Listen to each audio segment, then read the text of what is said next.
Please welcome to the stage the Illinois student athletes, Kasparis Yakachonis, Tomislav Ivasic, I worked on both of those, and Kylan Boswell. Questions, please.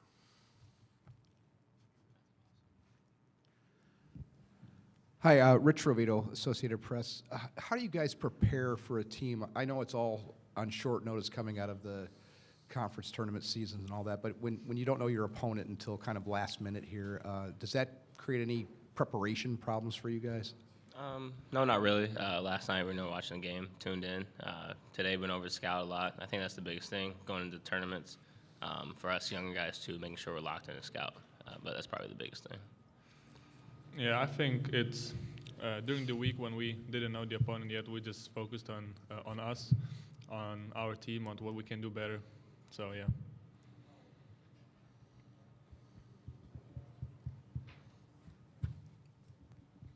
Hey, Kylan, Isaac Trotter with CBS. When you watch Ryan Conwell, what stands out about him? How much are you looking forward to that challenge? And what does he do schematically that makes him a little bit different than some of the other guys you faced? No, he's definitely been watching him. He's one of the best guards I'm going to go against for sure. Elite shooter off the bounce. He's a great playmaker for his team. But for me, I like those challenges. Always test me as an individual and as a player. So I've been watching a lot of film on him, and I'll be ready for that game.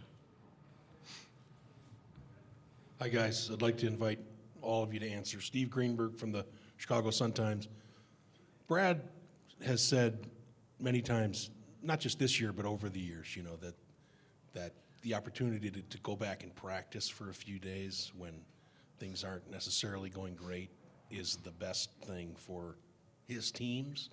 What happened back, during practices, getting to have a few in a row? Did something seem to click? Did a switch seem to flip back on, or what was your point of view? Yeah, in the beginning, from the start of the season, when we were healthy, we were playing really good, and I feel like we started to build a team chemistry between everyone. And but we had some unfortunate sicknesses, injuries, and that just moves you away from the court. You can't focus on a game, on practices, and it was a tough, hard time, but recently we've been full. Everyone was there at practices, and we had a lot of time to prepare, and getting back to the chemistry we started building pre-season, and we're still improving, working on it a lot, and I would say that it's growing day by day, and that we're in a way better situation than we were. Yeah, to touch on that, I mean, after the Duke game, we got your by handed to you, and then Maryland is good sometimes, just to go back to the lab and just reset for all of us. We watched the film of that game. It was things that we all know we can control, effort, energy, simple things like that. So for us, it's just making sure that when we get back to the lab, we just put all out of our focus into our reset.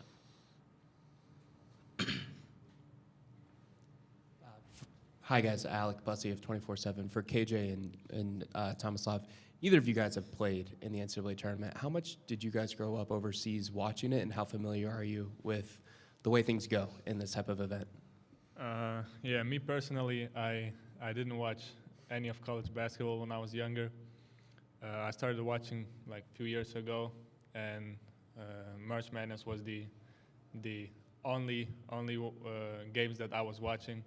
So you can see that every detail matters in the game. Every little detail, every possession, every rebound matters, and you win or go home. So that's, I think, the beauty of it. Yeah, same for me. When I was younger, I just hard to find channels, and it's a different time. It's always in the middle of the night, so it's hard to watch the games. But last few years, March Madness was, I would say, the only thing I watched. Especially last year, my brother was here, and I was watching the games. Noticed the different intensity. Everyone comes here to win. Everyone wants to win. Huge stakes. And it's just amazing to be part of that this year. To follow up with either of you guys, obviously this event is known for crazy shots, big upsets. Having watched it for the last couple of years, do you have one of those that really sticks out to you that you remember? I don't know, to be honest. I remember highlights from Jordan Poole hated that game-winning three, so it was pretty amazing for me. Yeah, I don't remember a lot, but I remember Jack Golke from last year. So. Not as specifically as that follow-up, but I want to stay in the same vein. If you guys have watched the last few years, was there a team or a player or a specific game that for either of you just really gave you a feeling of, man, I want to be on that stage and I can see it, and I want to go get it?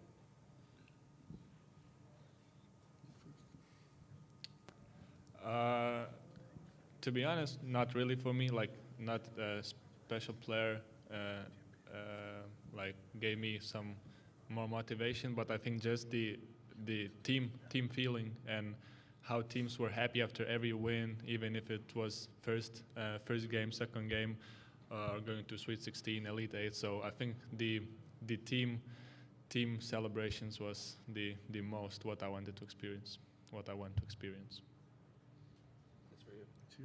Brian Teague, Chicago State of Mind. Question for you, Colin. So Coach talked about the fact that he was going to be dependent on you for leadership. I just wanted to know, what were just some of the messages you gave the team heading into this weekend? Like, first off, just forgetting about the Maryland game, not worrying about that at all, and then going into this, scout the details, and your effort matter, especially playing against Xavier, who's an older team, and we're really, really young. Having mistakes or missed shots, you can't affect your energy at all times because they're going to capitalize on that. They won't make those type of mistakes with their effort and energy. So for us, I think my vocal point was making sure our effort and energy is in the right mindset going into this game.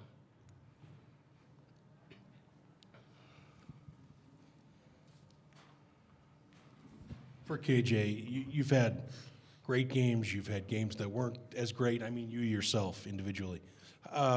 How much responsibility do you feel as the point guard, as a big name and all that, for how this team performs and how far it goes? How much of it is on you? I don't know. I think that to win in especially these games, we need everybody. We need everyone to be involved, every possession. Everyone needs to do their job on the defensive end and on the offensive, and I think one player cannot do anything in this type of competition. Any other questions? All right, thanks, guys. Tomorrow night, good luck. Thank you.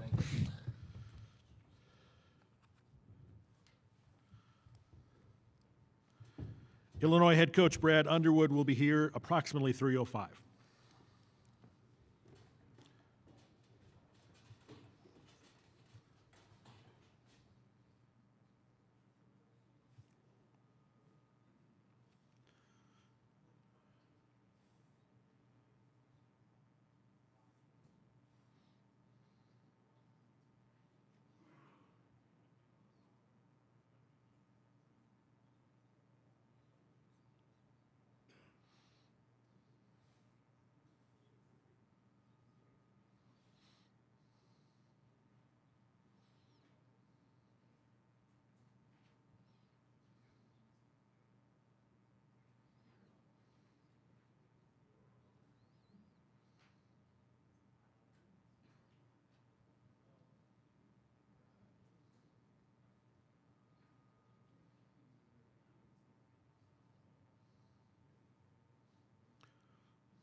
I've seen. Yeah. And they would be able to see it too, like if there was a question, you know. Think, yeah. Yeah, so like that's I responded to Whitliff with, like, we haven't seen anybody but Jen pop in. Yeah. Well, I figured I'd fall on the sword anyway. There's no sword to fall on.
They sent that earlier today. I can help you with that.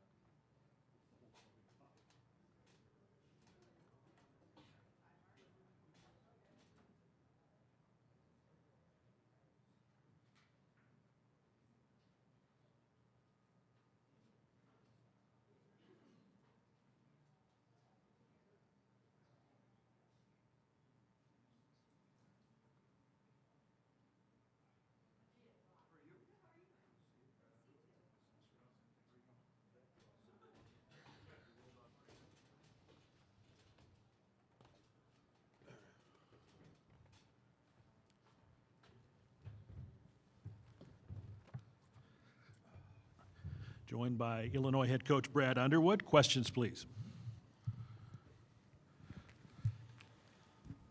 Hey, Brad, Isaac Trotter with CBS.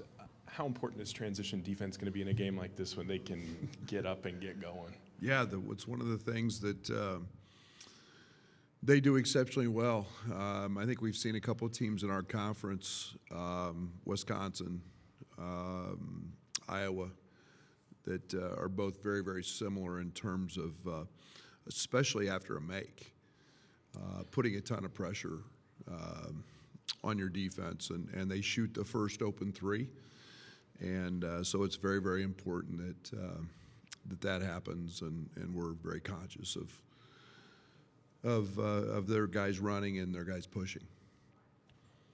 Steve Greenberg, Chicago Sun-Times. Hi, Brad. You were pretty eager after the Maryland game to get back and practice.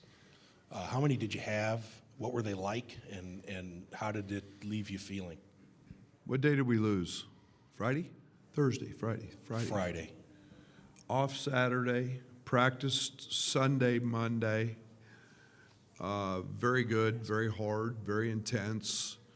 Off Tuesday with not totally off. We're on spring break, but we didn't practice. We had shooting, stretching, weight room, and a lot of that on Tuesday, and then Wednesday morning before we came here, we had a good one, and then today. So been focused. It's nice to, the best thing that came out of the Maryland butt kicking was Merez Johnson got a lot of minutes and got to kick some rust off, and so we've been able to get back to practice, and they've been really good. There's I don't know exactly the numbers on it, but basically almost every year, one of these first four teams that wins another one. Several years in a row. Why do you think there's a rhyme or reason to that? Is it maybe an advantage to play, and then play a couple days later? Or have you looked into it at all? I don't know. Alabama State's just walked in playing the heck out of Auburn right now. I think it's a 1-point game at half, maybe. I don't know. I don't think it's a disadvantage to play. I think you've got your practices in. You know who you are. You know, we've had 102 practices this year, so I think everybody's pretty eager. I think there's an excitement level here that's pretty cool. I don't have a reason for it. I wouldn't know. It's the first time we've faced a team that's been in the first four, but yeah, that was a heck of a game last night, and two really, really good basketball teams, and you know, Xavier did what they did. They just kind of walked him down at the end. Brad Teague, Chicago State of Mind Sports. Brad, 6 straight tardy appearances if you count back to the COVID year. Just wanted to know just your thoughts just on what that means for you in the program. Yeah, a lot. It's really hard to do. Getting to postseason play is not easy. I sure don't take it for granted. Selection Sunday is my wife will probably get upset. It's my favorite day of the year, other than my anniversaries and kids' birthdays. It's hard to do. It's something you sure don't take for granted. You know, I look at our conference this year, and I think top to bottom it was as good as it's ever been in my 8 years. And great staff, great support. There's a lot of things that go into that. I'm pretty blessed that we've had a lot of things and a lot of really good people help us along the way. Hey, Brad, Rich Rovito from the Associated Press. You obviously know your team very well, but seeing that you have slightly more than a day to prepare for a team that you didn't know your matchup, does that create any problems? It's different. It was very different, but it's something we've done a lot this year. We backed off. We've been a team in the past, to be very honest, in past years, have been a big 2-day prep team. We got away from that this year. We've done a lot more 1-day preps in terms of what we've gone over with our players, not giving them too much information. I've felt like a little bit in the past we've killed them with numbers and too much information sometimes.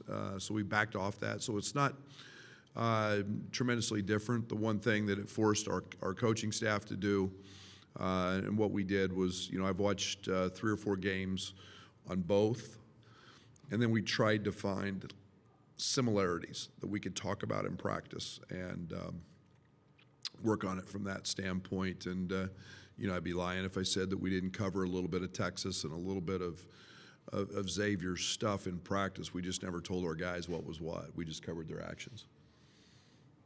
Hi, Coach Alec Bussey, 24/7. You talked earlier in the past about getting your team to understand the urgency of the end, the abruptness of the end. With players like KJ, Tomislav, who haven't played in the NCAA tournament and maybe aren't as familiar with it, how do you go about getting them to understand the event and not stressing them out and getting them to focus on the game at hand? Yeah, the good thing for those guys, they've been in a lot of big games. You know, they've got kind of a worldly knowledge and understanding. This stage is different. It's unmatched. There's nothing like the NCAA tournament.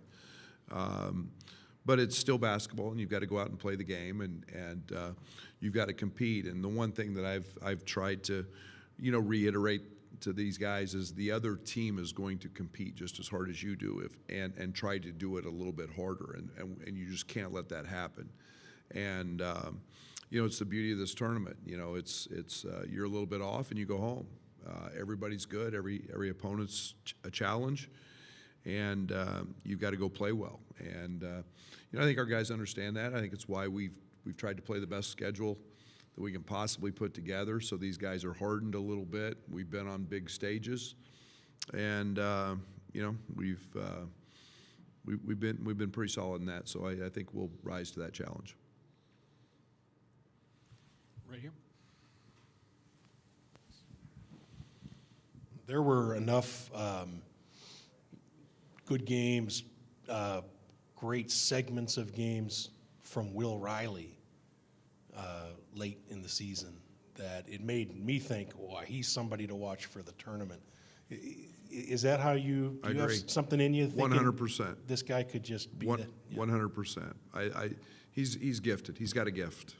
That doesn't mean that he's going to go out and do that, but I believe in him. I think that he's, you don't do what he did in the first half in East Lansing. Unfortunately, he got sick in the second half and then missed the next game.